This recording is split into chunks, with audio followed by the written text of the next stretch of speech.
Usaha ternak sapi Bali ternyata mampu memberikan keuntungan tinggi. Tidak sedikit sapi Bali menjadi usaha sektor ternak di Indonesia.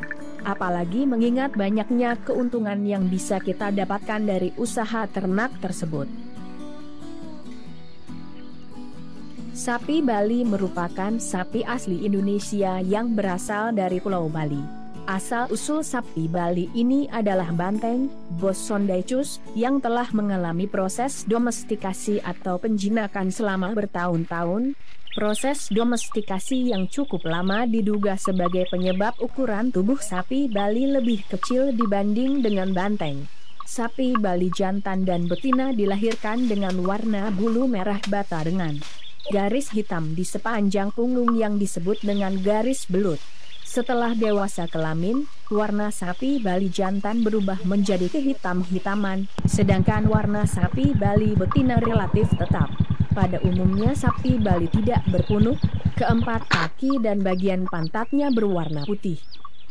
Karakteristik sapi Bali berbeda dengan sampai lainnya yang ada di Nusantara. Bangsal sapi adalah sekumpulan ternak yang memiliki karakteristik tertentu yang sama. Atas dasar karakteristik tersebut, ternak-ternak tersebut dapat dibedakan dengan ternak lainnya meskipun masih dalam jenis hewan, spesies yang sama. Karakteristik yang dimiliki dapat diturunkan ke generasi berikutnya.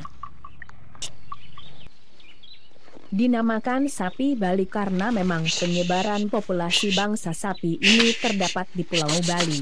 Sapi Bali, Bos Sondaicus, adalah salah satu bangsa sapi asli dan murni Indonesia yang merupakan keturunan asli banteng, Bibos banteng, dan telah mengalami proses domestikasi yang terjadi sebelum 3500 SM. Sapi Bali asli mempunyai bentuk dan karakteristik sama dengan banteng.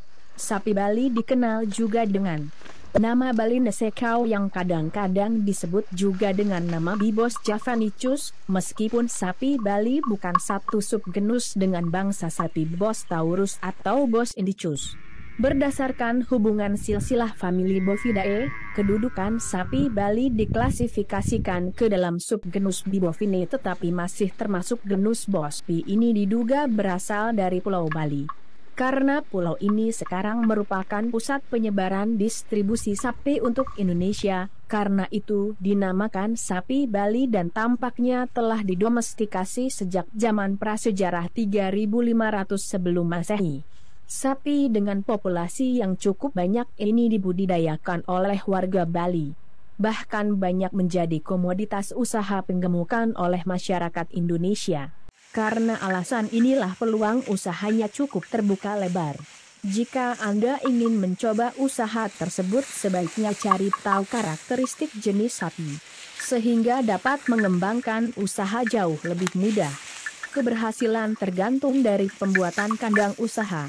Ternak sapi Bali ternyata terpengaruh dengan pembuatan kandang dan lokasinya. Lokasi untuk ternak sapi Bali yang tepat yaitu letaknya harus jauh dari pemukiman penduduk.